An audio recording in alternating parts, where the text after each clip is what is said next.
माझं नाव कोणीतरी परस्पर मतदार यादीत टाकतंय किंवा माझं नाव परस्पर मतदार यादीतून गाळलं जातं आणि मलाच माहीत नाही. डुप्लिकेट मतदार डिलीट करण्याचा अधिकार आम्हाला नाही हे सांगत असू ते का झक मारतात निवडणूक आयोगाले. निवडणूक आयोगाची भूमिका ही भारतीय जनता पक्षाचे जोडे उचलण्याची आहे. राऊतसाहेब, काल अर्धवट राहिलेली चर्चा आज पुन्हा सुरू झालेली आहे. काय वाटतं, काय निष्पन्न होईल? अजून पत्रकार परिषद होणं बाकी आहे, पण तुम्हाला वाटतं की तुमच्या ज्या काही मागण्या आहेत त्यावर राज्य निवडणूक आयोग काही समाधानकारक तुम्हाला उत्तर देऊ शकतो? मागण्या अत्यंत सोप्या आहेत, लोकशाहीला आणि भारतीय घटनेला धरून आहे. प्रत्येक भारतीय नागरिकाला एका मताचा अधिकार आहे आणि तो त्यांना मिळावा. माझं नाव कोणीतरी परस्पर मतदार यादीत टाकतंय किंवा माझं नाव परस्पर मतदार यादीतून गाळलं जातं आणि मलाच माहीत नाही आणि माझा मतदानाचा हक्क परस्पर हिरावला जातो, असे हजारो लाखो प्रकार महाराष्ट्रातल्या मतदार यादीमध्ये परत झालेले आहेत. जसं मी काल आपल्याला सांगितलं की नाशिकमध्ये 3,56,000 डुप्लिकेट मतदार आहेत. तुम्ही आजचा सामनाचा गैरलेख जर वाचला असेल तर त्यात मी सगळी माहिती दिली. नाशिकमध्ये एका शहरात 4 विधानसभा मतदारसंघात 3,56,000 हे डुप्लिकेट बोगस स्थलांतरित मतदार आहेत तिथे, आणि हे टाकले गेले. नागपूरमध्येही तेच आहे, पुण्यातही तेच आहे. आता माझ्या बाजूला दिव्याचे रोहिदास मुंडे आहेत, ते कल्याण ग्रामीण विधानसभा क्षेत्रातली यादी घेऊन आले. दिव्यातलेच फक्त दिव्यातले 17,258 दुबार मतदार आहेत, डुप्लिकेट मतदार हे एकट्याच दिव्यामध्ये आहेत. म्हणजे अख्ख्या ठाण्यात महानगरपालिका हद्दीत कल्याण डोंबिवली हे टाकले गेलेले मतदार आहेत. ते आता प्रत्येक वॉर्डामध्ये पसरवले जातील, मतदान केलं जाईल. हा विषय गंभीर आहे असं निवडणूक आयोगाला वाटत नाही का?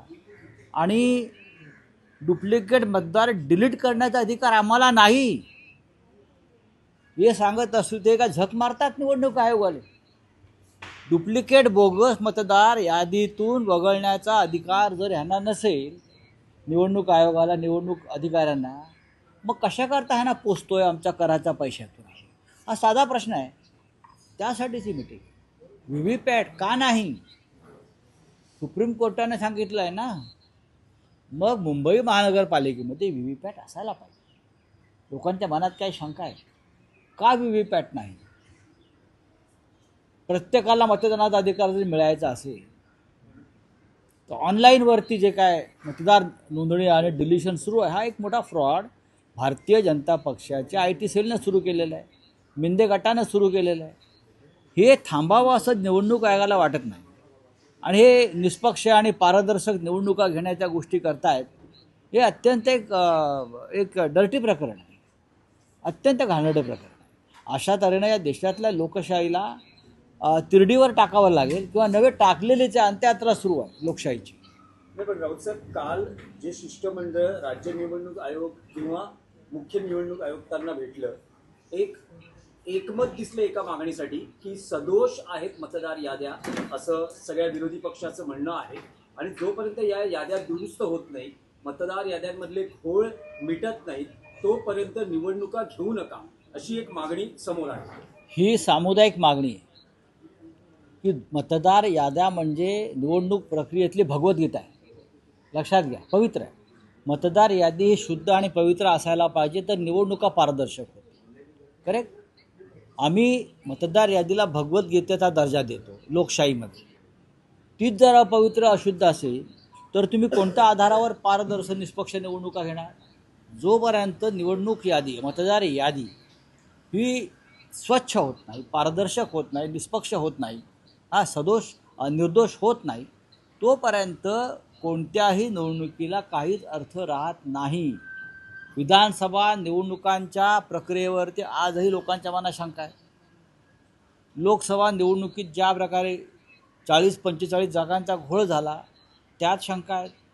वाराणसीमध्ये ज्या पद्धतीने नरेंद्र मोदी जिंकून आले, एका घरामध्ये 100 मतदार आणि तो बाप आहे तो ब्रह्मचारी, हां धृतराष्ट्राचा बाप आहे का तो? अशा पद्धतीनं संपूर्ण देशामध्ये हा गोंधळ मतदार यादीतला असताना तुम्ही निवडणूक आयोग काय करतो आहे? नाही, पण निवडणूक आयोगाची एकूण भूमिका अशी दिसते, निवडणूक आयोगाची भूमिका ही भारतीय जनता पक्षाचे जोडे उचलण्याची आहे. निवडणूक आयोग हा भारतीय जनता पक्षाचा किंवा सरकारच्या पूर्ण दबावाखाली, एवढंच मी सांगतो. नाही, पण राऊत साहेब, त्यातला एक स्पेसिफिक प्रश्न असा आहे की निवडणूक आयोग म्हणतोय की विधानसभा निवडणुकीला जी मतदार यादी अंतिम झाली त्यावरच पुढच्या स्थानिक स्वराज्य संस्थांच्या निवडणुका होतील. जर असं झालं, या विधानसभा निवडणुकीच्या वेळेसची जी मतदार यादी आहे त्यावर जर मतदान स्थानिक स्वराज्य तीच संस्थांचं सदोष झालं, आहे. तर महाविकास आघाडी आणि राज ठाकरे अशी मिळून भूमिका काय असेल? बघा, त्यासाठी आज साधारण 1.5 वाजताच्या दरम्यान पत्रकार परिषद या सर्व नेत्यांची आहे. तिथे याच्यावरती आत्ता तुम्हाला उत्तर मिळेल. पण विधानसभेतली निवडणूक सदोष आहे, मतदार यादी सदोष आहे हे स्पष्ट झाल्यावर, उघड झाल्यावर तुम्ही त्याच यादीचा आग्रह धरताय.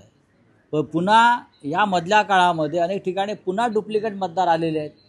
जसे काल नाशिक असेल, आता दिव्याचे दाखवतोय आम्ही, मुंबईतल्या वॉर्डामधले आम्ही आकडे दाखवतोय. आम्ही काय कार्यकर्ते तुम्हाला काय मूर्ख वाटलो का? राजकीय कार्यकर्ते आमची पदरमोड करून दिवस रात्र आम्ही काम करतो आहोत मतदार यादीवर. निवडणूक आयोगाकडे काय यंत्रणा आहे? भाजपची यंत्रणा वापरते निवडणूक आयोग. निवडणूक आयोग भाजपचा बटेक झालेला आहे. दुबार यादी संदर्भात आता तुम्हाला घोळ समोर आलाय का? येणाऱ्या काळात आधार कार्ड पण आणि माणसं पण शोधाची वेळ तुमच्यावरती येणार का? आणि येणाऱ्या काळात बॅलेट पेपर किती महत्त्वाचं असेल? जर तुम्हाला व्हीव्हीपॅट मुंबईमध्ये देणं शक्य नसेल, मशीद EVM, तर काल सगळ्यांनी जी मागणी केलेली आहे बॅलेट पेपरवर निवडणुका घ्या. का घाबरताय तुम्ही? मुंबई शहरामध्ये तरी तुम्ही बॅलेट पेपरवर निवडणुका घ्यायलाच पाहिजे. मी तर म्हणेन अख्ख्या महाराष्ट्रात घेतल्या पाहिजेत तुम्ही. हे पॅनल सिस्टीमचा काय संबंध आहे इथे? यापूर्वी महाराष्ट्रामध्ये एकास एक निवडणूक झालेली आहे, 1 to 1 अख्ख्या महाराष्ट्रात, देशात. हे फॅड आणलं कोणी? या भाजपवाल्यांनी आणलं घोळ करण्यासाठी. पॅनल सिस्टीम कसली? एका भागामध्ये 4-4, 5-5 नगरसेवक, एका भागामध्ये 4-4 नगरसेवक. लोकांनी जायचं कोणाकडे? नाशिकला 4चं पॅनल, ठाण्यात 4चं पॅनल. हा काय बकवासपणा आहे? निवडणूक ही एकास एक असते, समोरासमोर अशी, जी मुंबईत आपण करतोय. मुंबईत तुम्हाला शक्य नाही. प्रत्येक ठिकाणी ही निवडणूक झाली तर भारतीय जनता पक्षाची आणि यांची धुळदाण होईल. हे अनेक वर्षांचा यांचा डाव आहे. निवडणूक एकास एक असायला पाहिजे. पॅनल सिस्टीम हा फ्रॉड आहे. विलास भोसले देखील सांगतात की मला मतदान बाहेरून पडलेले आहेत. 20,000 मतदार मी बाहेरून आणलं असं निवडून आलेले एक आमदार मिंदे गटाचा सांगतोय. निवडणूक आयोगाने याची दखल घ्यायला नको का? 20,000 मतदार आणलं कुठून? आमची लढाई तिथेच आहे. विधानसभेला जे लाखो मतदार घुसवले गेले, 46 लाख, त्याच्यातल्या एका आमदाराने कबूल केलं मी 20,000 मतदार बाहेरून आणले. पैठणमध्ये आम्ही जे मतदार काढलेले आहेत ते 56,000 आहेत. हा 20,000पर्यंत आलेला आहे. पैठण मतदारसंघामध्ये 56,000 डुप्लिकेटने बाहेर आणलेले मतदार होते. आमदारांना निवडून आलेल्या 20,000चा आकडा दिला. राऊत साहेब, काल शिष्टमंडळात उद्धव ठाकरे होते आणि सत्तेतून पायउतार झाल्यानंतर पहिल्यांदाच उद्धव ठाकरे मंत्रालयात गेले होते. त्यावरूनही काही प्रतिक्रिया उमटलेल्या आहेत. त्याच्यावरती काय पाहिजे प्रतिक्रिया? तुम्हाला कशा करता असायला पाहिजे? नाही, किती माजी मुख्यमंत्री जातात मंत्रालयामध्ये पदावरून दूर गेल्यावरती? शक्यतो जात नाही. मुख्यमंत्री असताना ते जातात. आता हे बघा, हे देवेंद्र फडणवीस, एकनाथ शिंदे वगैरे काय बोलतात त्याच्याकडे दुर्लक्ष करा. तुम्हाला जर महाराष्ट्र सुखानं नांदवायचं असेल तर हे लोक काय बोलतात? ह्यांनी काही केलेलं नाही. हे देवेंद्र फडणवीस काय म्हणतात? संजय राऊत कोण? बरोबर ना? त्यांना जर या महाराष्ट्र राज्याचा 25 वर्ष खासदार असलेला माणूस माहीत नसेल तर त्यांना त्यांच्यावरती उपचार करण्याची गरज आहे. जो माणूस या राज्यामध्ये 4 वेळा खासदार झालेला आहे आणि युतीमध्येही झाला त्यांच्या आणि नंतरही झाला, तर ही बकवासगिरी जर राज्याचा मुख्यमंत्री करतोय तर यांची तुम्हाला मानसिक लेवल काय आहे हे कळून घ्यायला पाहिजे. उद्या आम्ही म्हणू ना मोदी कोण, आम्ही मोदींना उत्तर देतो, आम्ही अमित शहाना उत्तर देतो, आम्ही देवेंद्र फडणवीसना उत्तर देतो. आम्ही असं विचारत नाही हा कोण तो कोण. तुमचं अस्तित्व आहे, शिवसेनेचं अस्तित्व आहे आणि राहणार, आणि तुमच्या छाताडावर आम्ही बसणार. देवेंद्र फडणवीस हे लिहून ठेवा.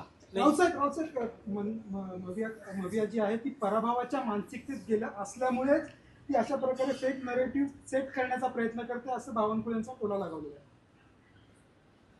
हे बघा, बावनकुळे असं म्हणत आहेत की उद्याच्या स्थानिक स्वराज्य संस्थांच्या निवडणुकीत आम्हाला 51% मतं मिळणार आहेत. हा कुठनं आणला आकडा त्याने?